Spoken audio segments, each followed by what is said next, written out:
16वीं शताब्दी के आरंभ में ही गोवा पर पुर्तगालियों का अधिकार हो गया था। इसके बाद से ही स्थानीय हिंदुओं पर अत्याचार शुरू हो गए। लोगों को बलपूर्वक लालच देकर ईसाई बनाने का काम शुरू हुआ। लेकिन वर्ष 1560 में पोप के आदेश पर इंक्विजिशन की शुरुआत हुई।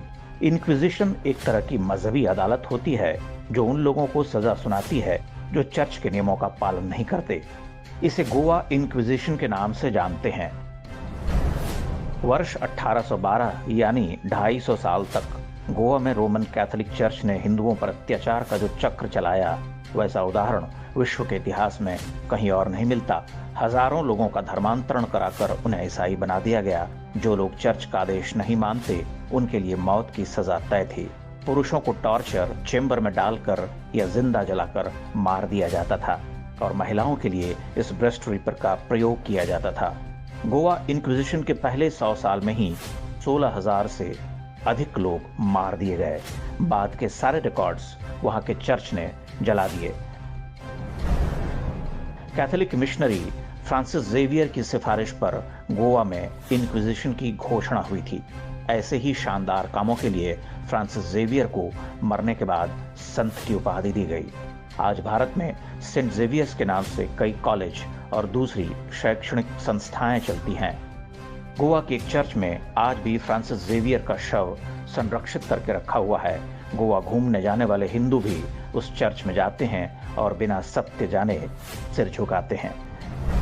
सेंट जेवियर जैसी सोच वाले लोग आज भी हमारे देश में हैं। कहीं पादरी, कहीं बिशप तो कहीं मिशनरी बनकर वो अपना काम कर रहे हैं।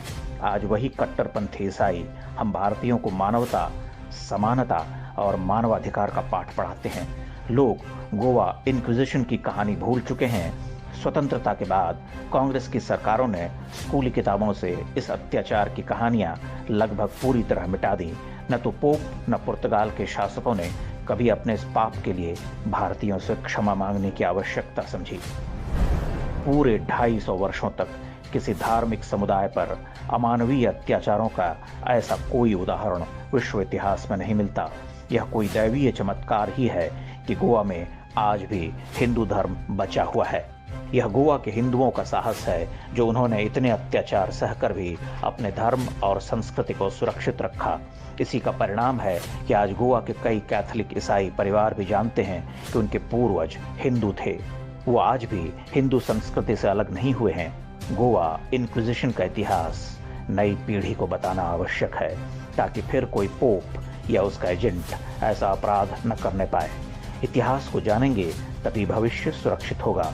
विश्वास रखिए, एक दिन भारत में सेक्युलरिज्म का मायाजाल टूटेगा और अपनी जड़ों से काट दिए गए हिंदू भी अपने धर्म में लौट कर आएंगे।